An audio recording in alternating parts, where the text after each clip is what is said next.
Oh, good afternoon, friends. Will the class come to attention, please? You look like a school class here at the tables with all that. Sorry we couldn't get tables over here for you folks, but I don't think you really need them. So I'm Dean Ziegler, and Linda, my wife, is here in the front row. And we've been privileged to travel. How many of you were here when I did the Molokai one? Oh, quite a few of you. Okay, good, good. Thanks for coming back. That's a good sign. We went to Holland and Belgium in springtime in 2017. We had been there in 2007 as well, in parts of it. So that will become clear a little bit later. So I'm just going to launch in and share with you some pictures. The Netherlands, of course, and Belgium sit on top of one another. Or Netherlands top of Belgium, kind of east of the United Kingdom, west of Germany. So we're talking a journey here that took us from JFK to Brussels, and then we took a bus up to Antwerp, a riverboat all the way up to Enkhuizen, and then back to Amsterdam for some touring, and then our flights home. This is going to be a little bit about the joy of riverboating, just because a lot of people ask us about that. So I'm going to share a little bit of what that's like. And I will say, we give you our seats on the big cruise ships. Been there, done that once, that was enough. But we do love these long boats, of which there are hundreds on the rivers of Europe, and they're very, very fun. They're elegant, they're intimate, they're well appointed, they're comfortable, and you don't get seasick on those rivers. This one is 360 feet long, had a 38-foot wide beam and draft close to 6 feet. 4 decks, 70 cabins, crew of 34, 140 passengers, and it weighed almost 2,000 tons. It's got an interesting pilot house. The riverboats go under some low bridges, and so the pilot house actually can lower into the top deck, almost flush with the deck, or it can extend up higher on a kind of a big, thick square stalk if they want it to be higher for some reason. I love boats and boating, and so I will talk about that a little bit more. I thought that was my next slide. But the top of the boat is a lot of fun. It's a fresh air and party deck. When we go through locks, especially the deepest one, they always had a lock party. Something interesting to see on riverboats every hour of every day. This is a narrow lock, and the boats go in one by one. The wider locks will allow boats to go side by side. And so this is a wider one. The deeper locks, this one was the deepest one we did, and they had us in a very, very deep lock. Brought out the champagne, lock party on the top deck. So we all went up and stood around and chatted and had a glass of champagne if we wanted it, while we were slowly lifted to the top.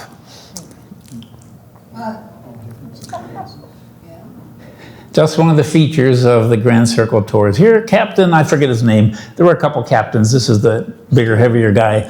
He uses... How long does it take for that to fill up? Oh, how long did that take? 15, 20 minutes? 20 minutes, not a long time. Maybe not even 15. It was fairly big water coming in underneath you.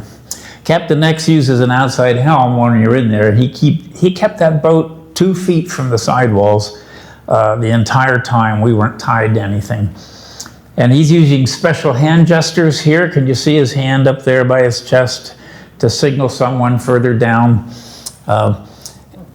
And what his hand signal means is, sir, you with the phone, yeah, will you please step back? I can't see the other end of the boat. He's talking about me. So that's what that little hand signal meant.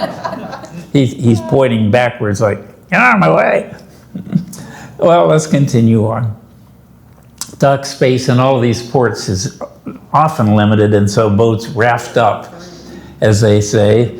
And what you have to do to get to shore is you either cross over the top, in this case, because the the tide is down and the river is low compared to the top, the land. Or you can walk through the boats. This one, we had to walk up over the top, and crew members from each boat assist in getting the gangplanks ready. So everybody way out there in the far boat gets to go ashore as well. There's always a spacious lounge and a bar in the forward section. Dining room is aft in the back. There are guest speakers. Daily port talks are here. I had square dance, they had talent shows, we had guest performers, all in this lounge area. And they move the chairs around and the couches almost every day, depending on what the activity is. Guest presenters can be musicians, dancers, chefs, a famous glass blower we had one time, and artists. I guess you won't be able to hear this.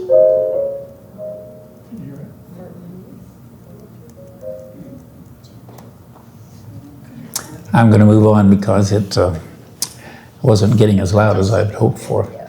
The back end is a nice buffet section and also lots of tables all around the outer side, so you're right next to the windows.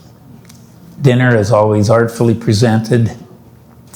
Apple pie and coffee ice cream, chewable mint leaf, orange slice, whipped topping, hardtack candy, and sticky stuff. I don't know what that is, but they like making it look pretty. But it tasted pretty good too, I have to say. Many crew members we've noticed over the years come from Eastern Europe.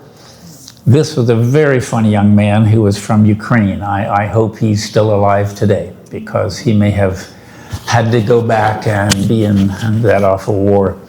So have you seen those two individuals at the bottom? We need to call the FBI right away. Some of you don't know that couple, but their son married our daughter. So they are the in-laws. Yes, and they also are residents here.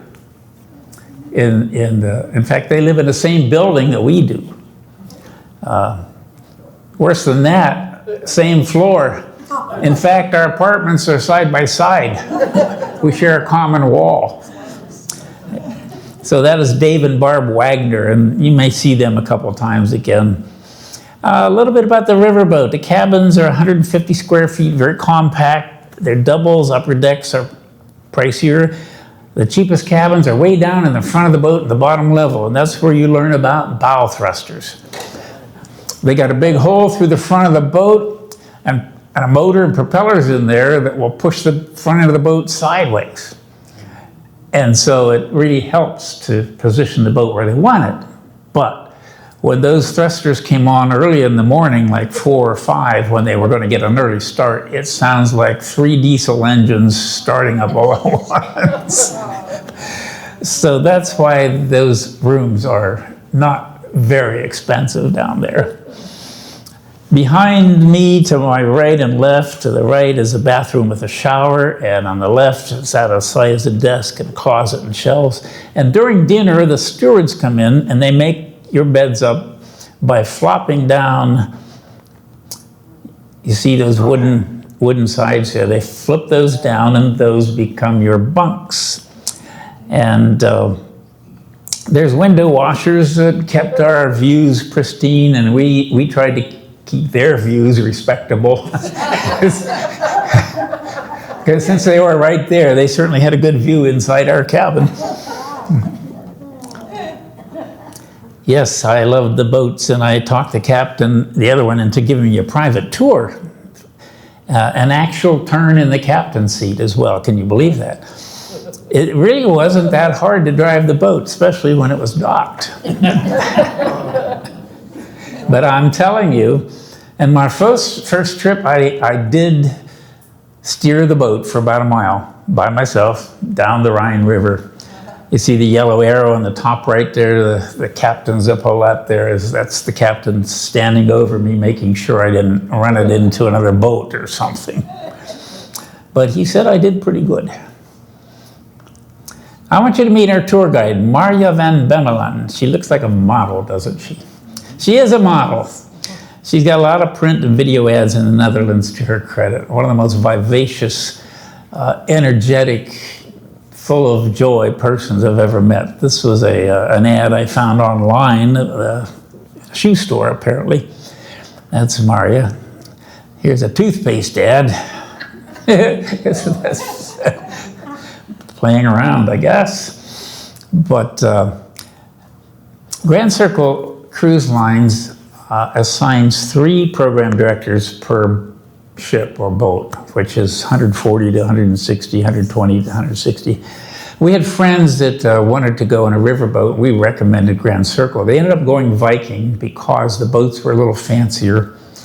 But what they learned, what you would learn, is that Viking has 1 program director for the total boat, which means they are not nearly as personal. They don't have time to be personal.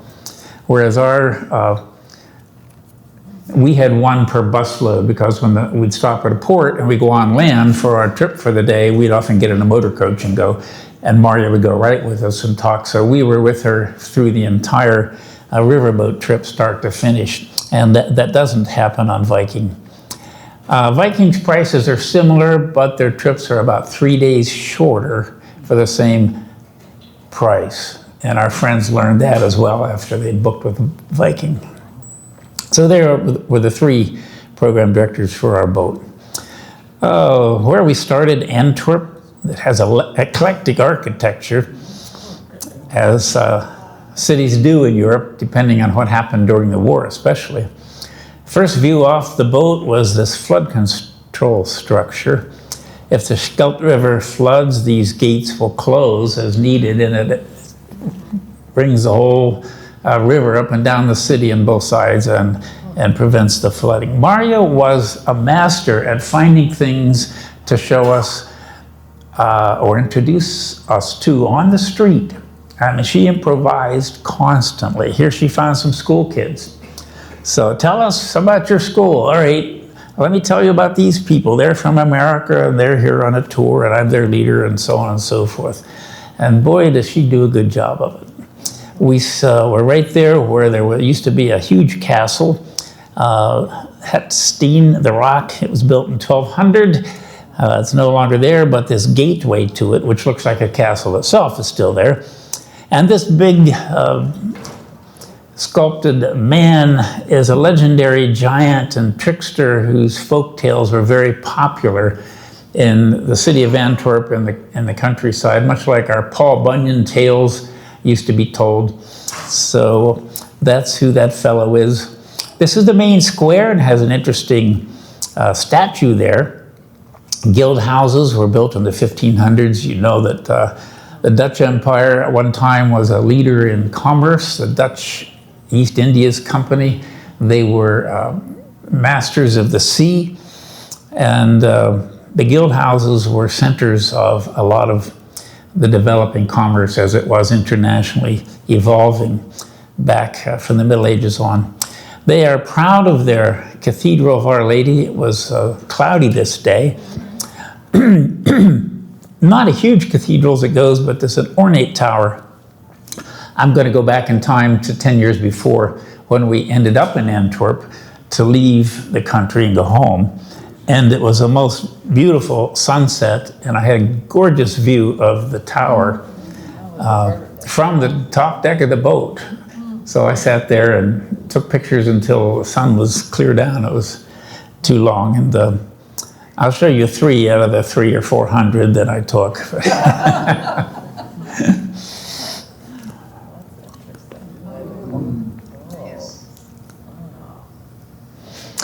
Antwerp means to throw a hand.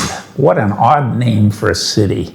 Yeah, there's a story to that. Ant plus werpen, hand plus throw. And the legend has it that there was a wicked troll who was a giant, and he controlled the river, and he charged expensive toll for any of the sailors that were on the river wanted to pass.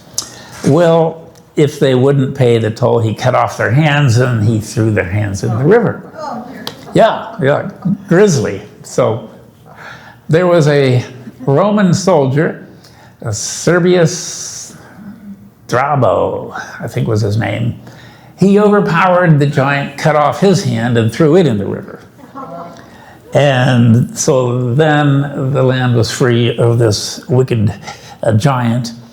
And that's how Antwerp got its name. Antwerp, from ant, hand, and orpen, meaning to throw. We love Europe for all the public art that's just ubiquitous. Much of it will be worked into facades of buildings or corners.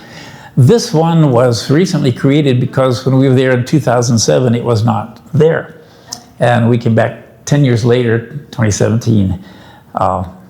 Public art, when it works, really works. It's a lot of fun, isn't it? We just thought this was very cute.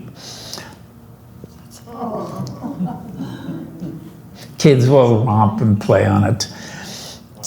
A drizzly day, walking tour, you take your umbrellas, your tour, whether it's raining or shining. And it's kind of like a rabbit warren. There's so many little passageways and hidden spaces and passages. So we would go from one to the other and learn a little bit about its history. This might be a keyhole for the inebriated. You see the structure there, how it widens and then narrows and then goes all the way down to the keyhole. If you get your key anywhere near that, just kind of work it. So if you come home late and you've had too many, jugs, then that's what you do to get in. School kids on holiday, or maybe they were out having a social studies program. They were blindfolded and doing this conga line kind of thing. Before we know it, here's Maria joined onto the back of it. And then she invited all the rest of us. So we had about 40 of us, and there were maybe 15 school kids going all around a square to a very bewildered teacher, wondering what on earth happened to his class. One thing, even if you don't enjoy or know the language in a foreign place, they always have these emojis, these little signs that transcend the language barriers. So here, of course, you have a watch for pedestrians and for traffic and for kids playing and for skiing houses. I don't know what that one means. It means it's around the corner. Oh, is that what it means? Around the corner? I thought it was a house on a toboggan. Oh, yeah, I did it first, too. Yeah, when your back gets sore, this was a guy in our group. You just sit down. That's an odd-looking picture. And I saw it, and I said, I got to get that. So he had this cane, and it had a little bicycle seat-size seat that would flip down at the top. And he could flip it up and latch it, and then he would sit on that and make a three-legged, 2 legs plus the stool or his big long cane. So there he sat, looking like he was balancing on his front 2 feet. We went to the beautiful town of Ghent. Its old city part is pedestrian only. St. Michael's Church was built starting in 1440. You notice anything unusual about this particular church? It was to have a 200-foot spire, but they ran out of money, so they have this stubby little cap on top of the church where there was to be a wonderfully tall spire, and that's the way it has been ever since. Just some pictures. I was playing around with various views. This is part of the whole structure of the bell under this one section, looking up to another section. This is where the famous altar pieces by the Van Eyck brothers were kept. They were seized by Hitler, recovered by the Monuments, Fine Arts and Archives group. They have the distinction of being the most stolen and recovered classical art in the world. They were stolen 7 times since their creation in the early 1400s. They're valuable because they have incredible detail and depth and the color vibrancy. And when the Van Eyck brothers presented these, it marked a dramatic advance in a number of painting techniques. So these are famous, not only because they're beautiful, but because they represented a kind of a leap forward in how they accomplished what they painted. They were housed in St. Bavo's Cathedral there. This is a classic Gothic structure, started in 1274, completed almost 300 years later. And they were famously housed here till recovered by the Monuments Men. Did you see that movie? Any of you? That was a fun movie. The streets are so fun in Europe. They're just full of all kinds of little shops and street vendors, and inside the shops are goodies. The picturesque river runs through it. Yes, a river runs through it, and the landscapes are beautiful. You can get on a tourist boat. There's a fixer-upper for you. If you like to ride bicycles, which many people in Europe ride bicycles, and this one needs a little work there in the front end. Needs a front end alignment. We visited a brewery, and what was interesting about this one was that the beer was made without hops.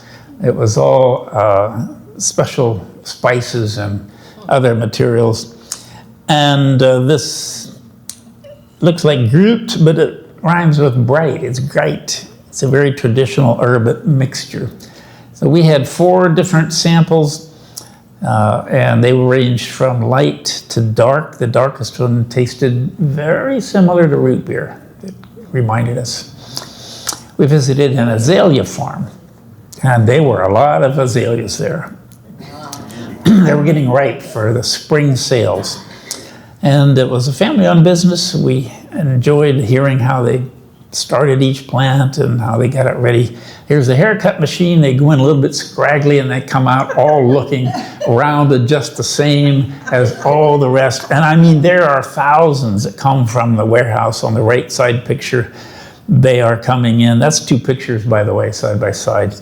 So they come all the way from outside the building in through a little trapdoor thing into where they get their haircut and then on to get processed somewhere else.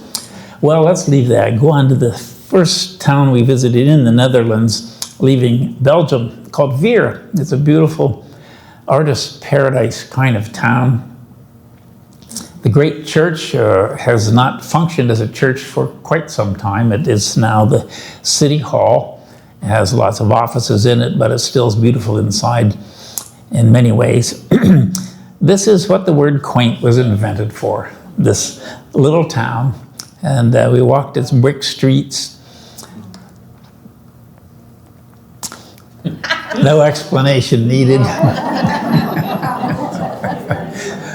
I talked to this dog, and it just turned its head one way and then the other way. And its owners, I got permission to talk to it and then take pictures of it. Yeah, he said, my English, you got a real accent there, dude. Oh, Europeans love to eat outdoors. If you've been there, you know how many cafes have all these sidewalk places. Here's Maria, who explained the public shame of standing with your hands overhead in stocks, which was... Unknown caller. Oh. Sorry about that. Don't get many phone calls. Might have been calling to say my tax return is done. Who knows? Oh, I've got to meet that attractive woman there. Who is she? Wow, I was attracted to these gorgeous orange blossoms, so I walked right out of this, over to this house. I mean, it's kind of bold. Walked right up to that's his front doorstep in the back. Took a picture of it. I looked in closer. They've tied on silk flowers to that bush. So those were very beautiful, but they were not real at all. Photographed with our parents' permission. A town with a marina has it all. A little inlet off the main canal. European architecture is just so vintage, and we enjoyed so many facets of it. You may go downstairs into the basement dining hall room, and may go upstairs. There were lots of little teapots, short and stout.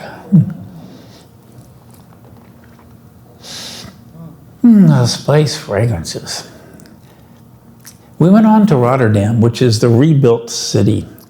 And this riverfront hotel really confused my eyes. Isn't that odd? Can you imagine trying to build something like that? They don't always do that. Well, what happened was in a course of about 15 minutes in May of 1941, German bombers virtually obliterated the city of Rotterdam, just leveled it. So this is what greeted us on this riverfront hotel. And I'll show you, and you'll see why it looks this way from beside it. Wow. So they just kind of cut a big cleft out of it and built it that way. It was interesting from the river view. There you go. There it is. So Rotterdam was faced on a rebuilding with a choice. How can we replace all of our classical architecture? They decided, of course, it was impossible, so they said, we're going to be a showcase for everything that is modern in architecture. And they had a field day. They went crazy. The Rotterdam, three-tower multi, 1,000,007 square feet, offices, residential units, restaurants, cafes, famous hotel. Almost everywhere you looked was an odd-looking building. The Erasmus River Bridge over the Maas River, it's a half a mile long. It's nicknamed the Swan, and if you look at it, long enough in a certain way, it does look like a harp. Maybe a swan-like harp, I don't know, but I saw a harp. As I say, the architects had a field day. This is a famous complex called the Cube House Complex. These are residences. Yes, and they're like 900 to 1,200 square feet apartments. A lot of people try it and then leave after a few months or a year. They're not really that practical to live in. It's really hard to hang pictures on the walls, for example. The cat can't keep dangling. And don't do it again. They had a lot of open-air markets, and at one point in Rotterdam, they built this enormous structure called the Marktaal, or whatever, how do you pronounce it? It encloses now, there's a lot of apartments built into that big thick arch, over 200, and inside the walls are covered with these giant fruits and flowers and insects. They were painted by two artists, this 11,000 square meter canvas. Can you imagine laying that all out and painting it? Two human beings did that. Just lovely inside. And then below, the shops. From pastries to cheeses to chocolates to spices. And every time somebody buys some spices, she come by with a little trowel and keep those things shaped like a pyramid. It was very interesting. Outside, all the double-decker bicycle park. I never saw anyone try to get their bike up there on that second level or take it down. It looks like it would be kind of a tough job to me. We went on to Arnhem, which was the site of the deadliest Allied operation in World War II. It was an audacious plan to cut off 4 bridges and therefore the roads and make an inroad into Germany to try to end the war early, before it got really started. It failed because the timing had to be precise, and it all broke down, and all these paratroopers came down, and there was no Allied forces to protect them. And so it was a carnage. It was memorialized in the movie A Bridge Too Far, and the bridge looked just like this one. This one is a recreation of the original bridge. I saw something there. If you look over top of the word site, you'll see a little squiggly line there, and what it is somebody's bicycle. And I thought, what on earth happened to that guy that he got so mad he took his bicycle and just threw it over the rail? I don't know, but there it is, a bicycle on that big piling. Went on into town, and it was a festive town because they were the regional soccer champs, and all these T-shirts were the colors of the team, the yellow, orange, and black. Marijuana is decriminalized and tolerated, but its use is highly regulated in the Netherlands. You might have heard it was legal there, but it's not like people are just using it on the street corners in mass. Another public art at its best is the Arnhem Aardvark. And the kids love to romp on it. It's all soft sand on the bottom. I like the fire escapes on those buildings because they were so cute and rounded instead of these back and forth straight things. So I thought that was fun. It turned out my son, who does business internationally, worked for a couple years with a firm that had its office maybe 200 feet from the Aardvark, because I asked him if he'd ever seen these. He said, every day I'm over there. Well, there are some foreigners for you. From Arnhem, we went on to Kinderziek, however you say that.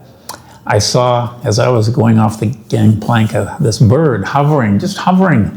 I thought, that's odd how still it stays, just a little bit of movement. And I watched it, and I watched it, and I watched it. And I looked it up. It's a common kestrel, and they're known for windsurfing and for hovering in place to watch for the prey. I watched that thing for several minutes, and it barely moved out of like a cubic yard of space, maybe a cubic foot.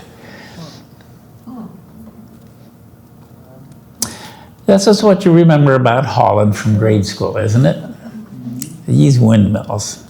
Turns out there are not many of those in Holland at all these days. What windmills look like today. Huge diesel engines and big corkscrews.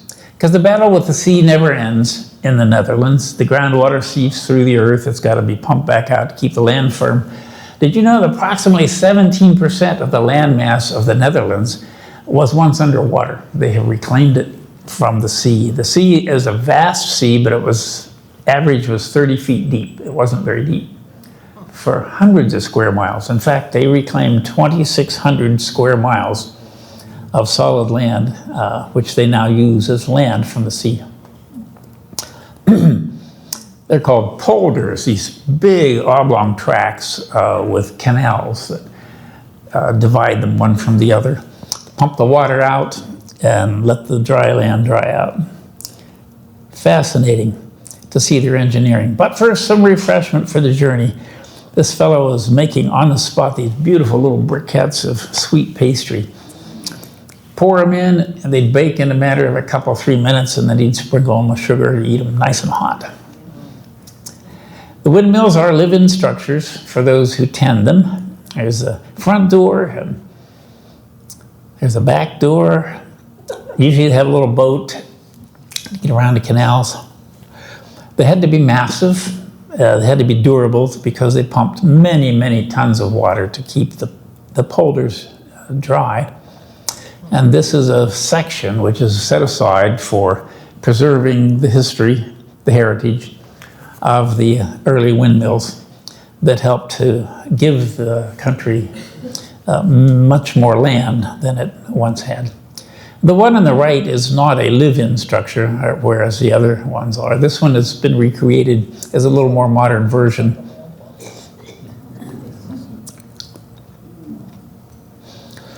You see these pilings in the ground, they're like points of a compass or a clock around this whole thing. And the windmill pivots 360 degrees, and they get anchored with chains to these so that they can stay in the prevailing wind direction. As the winds change over the day or over the day-to-day, they use that, what looks like a big ship's captain wheel in the back, the spoke sticking out, to crank that.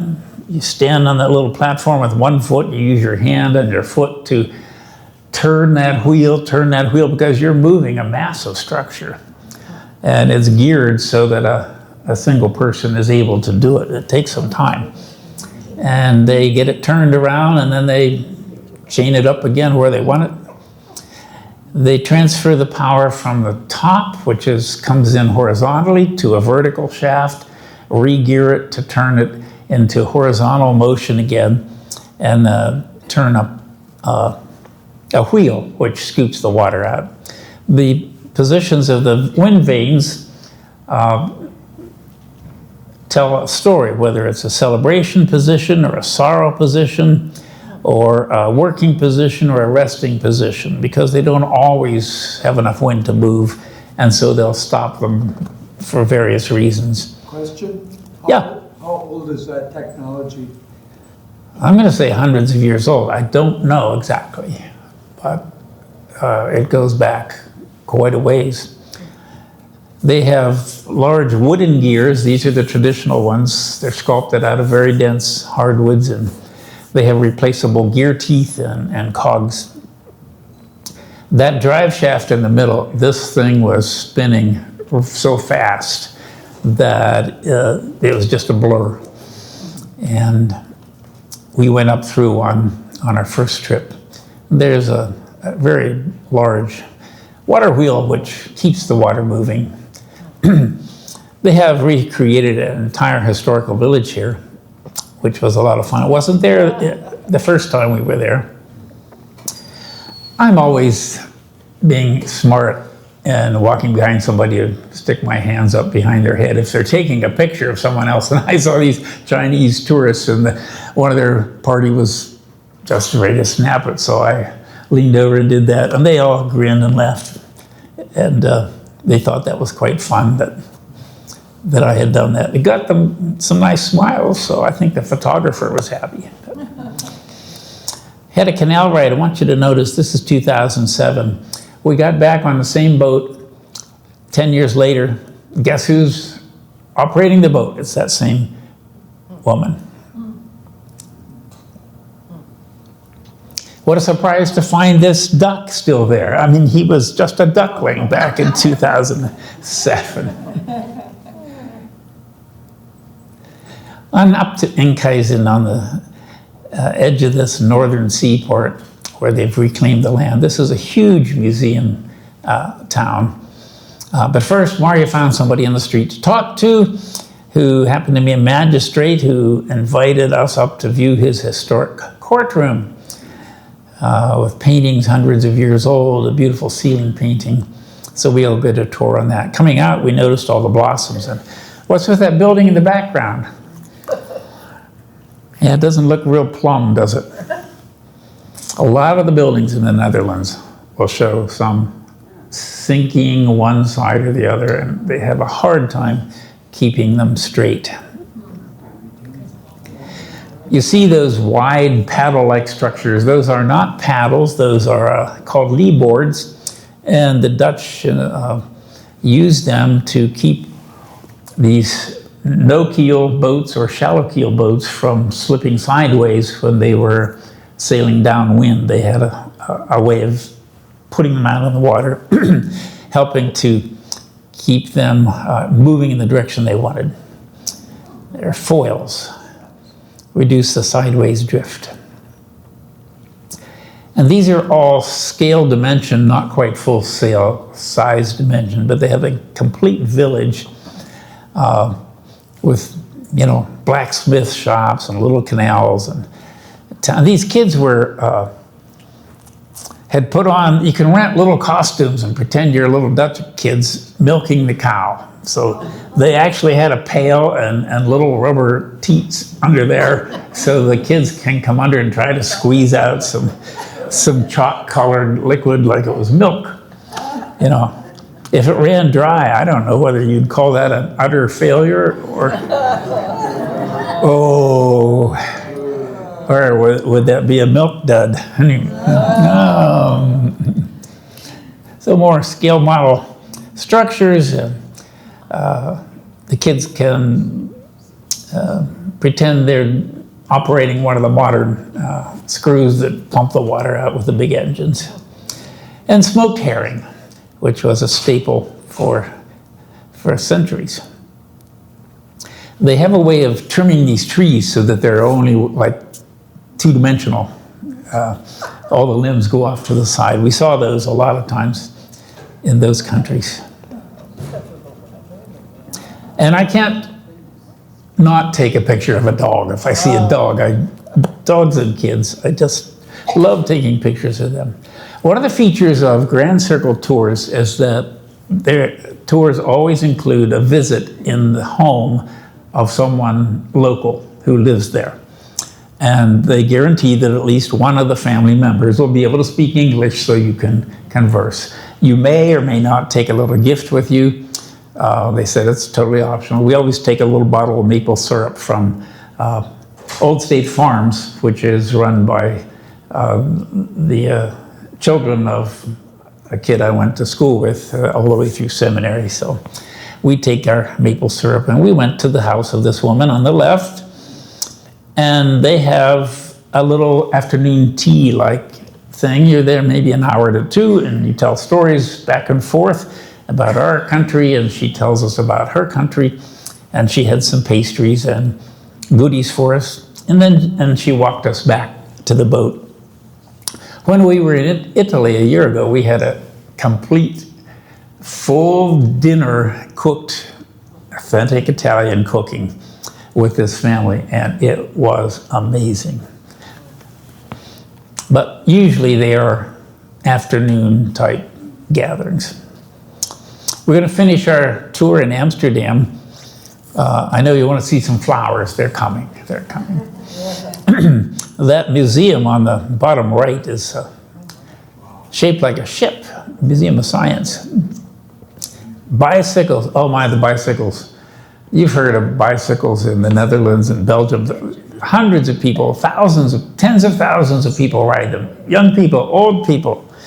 Some of them will get the trikes so they won't fall over. And they pull kids in little carts behind them. They have dogs sitting in baskets on the front of the bicycle. They have groceries hanging from the handlebar. You name it. It's just... How many miles per gallon do they get? I don't know how many miles per gallon, but they have strong legs, it seems, in there. And lots of pigeons in the square there. Some more of those tilted buildings. We went to the Rijksmuseum, which houses some of the finest art in the world, particularly Rembrandt. I was amazed by that back painting, how large it was. We were surprised at the size of some of Rembrandt's painting. That was originally a 13 by 16 and a half foot canvas. They actually trimmed it down to its current size of 12 and a half feet. At 12 by 14 and a half feet, that painting in the room there. Even this one of the Dutch masters was almost life-size figures in there, if you judge by the woman in front. Another altarpiece. All of the museums accessible, and we enjoyed watching this fellow. I think it might have been his mother, who knows, talking about the art. Back out in the street, Mario found somebody else to talk to. It was a woman who made shoes. The Dutch are among the world's tallest people, and they apparently have some very big feet. This was a size 17 shoe that she had made, crafted that herself, and was telling us all about her shoemaking. And Frank and her family hid from the Nazis in this house for 2 years. And this is where the young woman wrote Diary of a Young Girl. It's renamed what we know it as Diary of Anne Frank. The lines of people to get in here were very long. We did not go in. We had heard also that if you go in, it's very Spartan, very bland, a few furnishings, not that much to see. I guess it's just to be able to be in the space and imagine what their experience must have been. But we passed on that. But that was the line as we were going by it. You know, are they going to the wedding or are they coming from it? I couldn't tell, but there they were. So they looked photo-worthy to me. Here's what happens when you get road rage in the Netherlands. Somebody cut somebody off and he took a big cane and whacked their front tire. I don't know. There it was.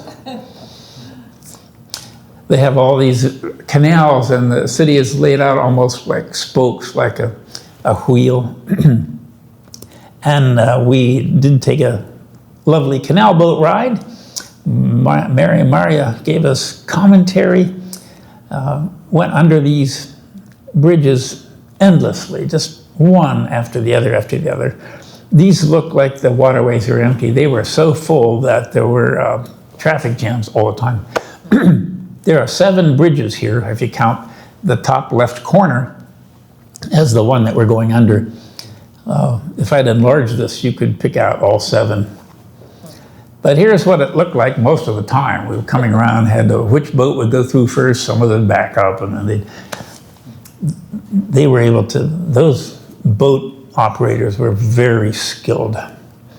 There are a lot of people that live on the canals, and it is hard to get a space. It's expensive, but oh, anybody got a plumb bob? There's more of those buildings. They're old and they're sinking. They used to use these hoist beams in the front because the stairwells were too small to carry big pieces up, so they would lift them up and then move them in through a larger window in the front. We're going to go now inside the world's largest building by floor area. It's the Royal Flora Holland building, central to the global flower trade, and we arrived at dawn, and I'll tell you why in a little minute. Trivia question though, how many acres does the footprint of the building cover? I'll give you 4, ending in 7. The answer is the last one. This building has 127 acres, just the footprint. It is over 200 acres of floor space because there's more levels than the footprint level in it. So it is truly massive. And the buyers come by the hundreds every day, and the flowers are sold to the first bidder. The Dutch auction is such that the board shows the species, the quality ratings, the number available, and then a countdown clock. They start the price very high, higher than anybody will pay.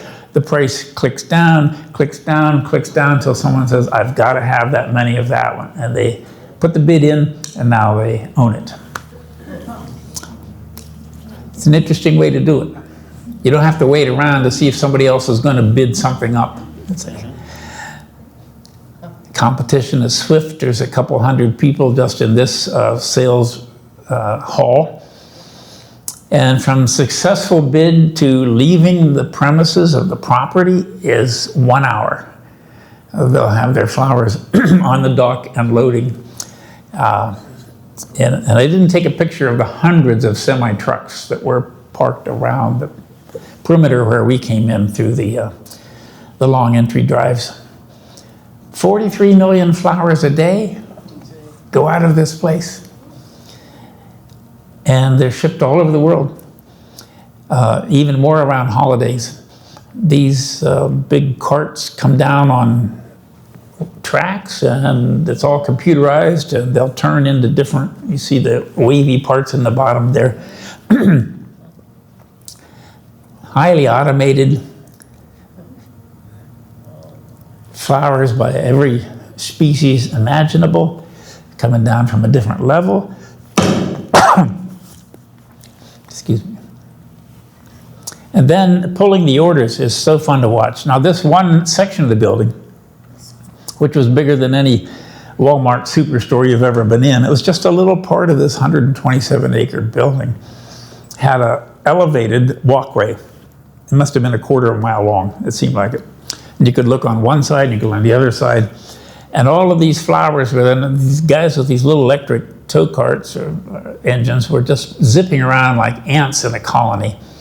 And I'll show you a little bit of what it looked like.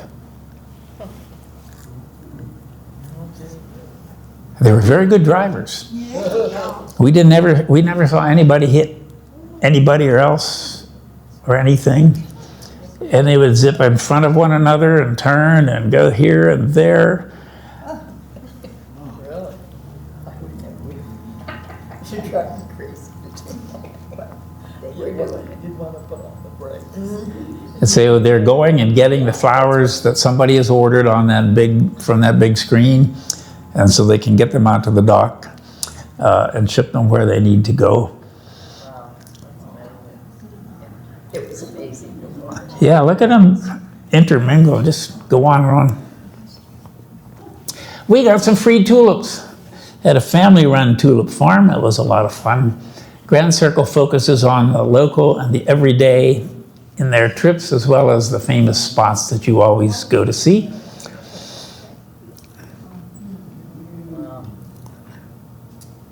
So many different kinds of tulips even. So we got to go out into the fields here and pick whatever we wanted. We were allowed, what, a dozen or something a person. And, which was kind of a waste because we got back to the boat. I don't even know how we put them in something, but it seemed like we were able to put them in a vase. And then we were only there 2 days and we had to just throw them away. Our tour was... One of the workers, if they wanted it. Yeah, our tour was ending. But it was a lot of fun saying, what kind of bouquet will I want to make here? I thought she was cute, this little girl tramping through.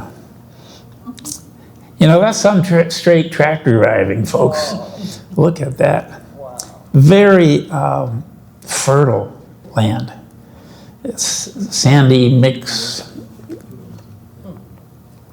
So we checked our flowers out, and why are these people smiling? There's the captain that gave me a tour of his engine rooms and all the workings of the innards of the boat. It's because we're going to the famous, enormous, world-famous Keukenhof Botanical Gardens.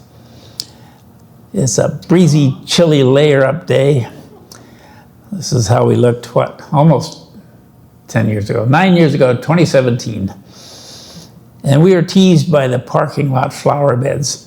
We were oohing and awing over these things, which was just, oh, that's nothing.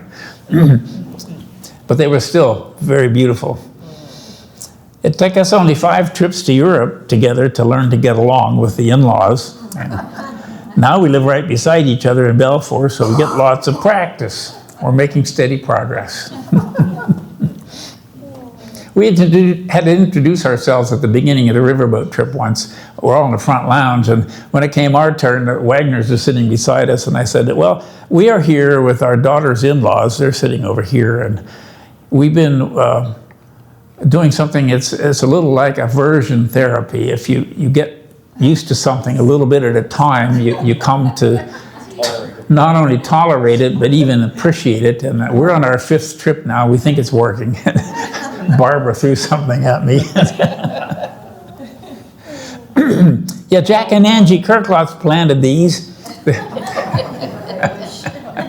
Our resident master gardeners back here. This is why you come to the Keukenhof, because they do all these magnificent flower structures throughout the grounds and the woods and the trees. And it truly is amazing. And I've got about 6 minutes left. So we are on the last round of the tour here. In fact, this was the last week they were giving tours, because the next week the wilting and so they were already starting to cart off things that they were cutting out and getting rid of. But it was still quite lush, still quite beautiful. They plant every year brand new 7 million tulip bulbs at the Keukenhof. Not to mention all the other species of flowers that they plant, because they use them to make various tableaus. A lot of grape hyacinth in particular are used. What you see there, the purple, much lower to the ground. Flowing river.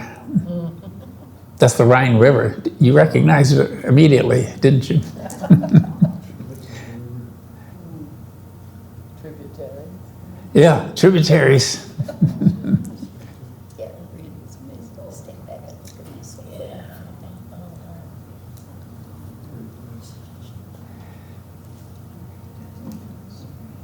We did not have enough time here.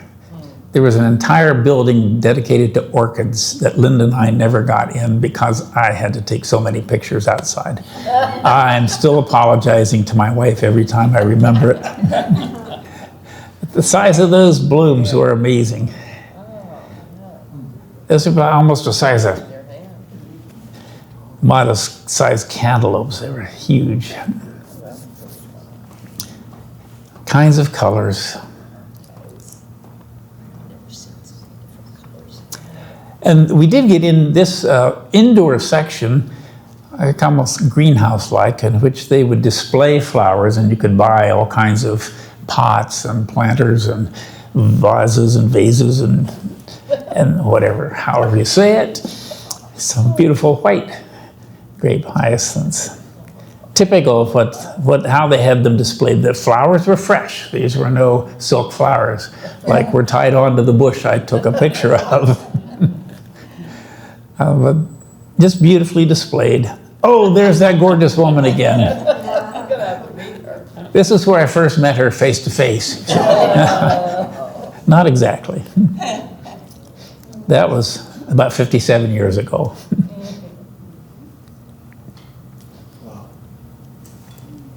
Oops. And that's what we did on our vacation, folks. And there's Maria, who had to sneak in behind us and photobomb the picture. She was always clowning around. We liked her so much, we found out, we had her on 2 different trips. And the second trip, we explicitly asked for her. If she was doing the trip, she was. And we said, we got to be in her group. And they favored us with that grace to allow us to be on her bus.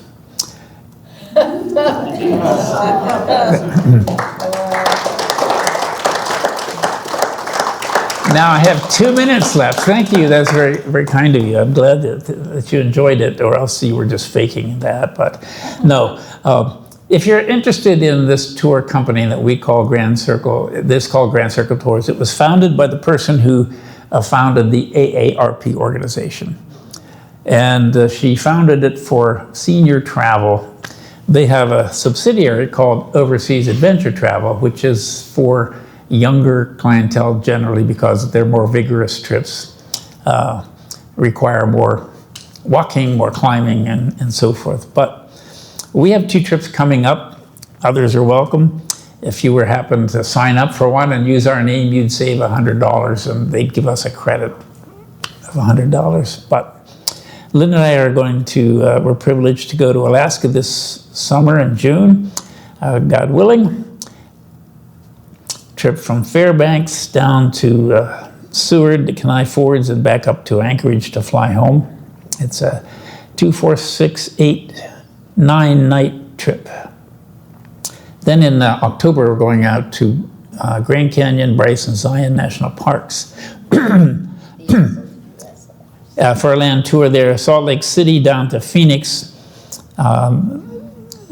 That's the ends of the trip, beginning and end of the trip, where we fly in and out of. They're the a world leader in value and discovery. They have a foundation, and they have donated $260 million to 500 different projects in 50 countries. Often when we go on Grand Circle tours, we will visit one of their projects. It might be a school for orphans. It might be, it can be almost anything. And they'll explain that this is funded by maybe a little tiny bit of what we're paying for our trip goes into the foundation and helps to fund. They always have lectures. And in every country you go to, one of the lectures is about a controversial topic, something that is real for the people in that country in that day. When we were in Italy last year, it was the strain on the country of the huge amount of immigrants who have come in from other European countries or from Ukraine because of the war. Very, very difficult for the country of Italy to handle that because they have a better package of benefits for immigrants than any of the other European countries come. They come through Italy, go back to some other country and say, nah, we got more to sustain our lives in Italy. So Italy ends up being the catch place. When we were in Amsterdam, let me tell you what we had for one of our controversial lecturers. It was a sex worker from the red light district. And she gave an hour lecture on the, quote, industry. of sex for money. And it was very intriguing. It wasn't all about sex, it was about how it's structured, why it's there, why generally men frequent it. It was the health care they get, it was the protection they have from abuse and all of that thing. She was a 56-year-old woman, still had a Tuesday night room, which was hers in the red light district. She was a seamstress by trade. None of her neighbors even knew what she did on Tuesday nights. She allowed herself to be photographed only from the side or the back. She didn't want her face to be shown. And we actually met her on the street on our day tour later, walking a couple of her little doggies, and you would have never guessed in a million years.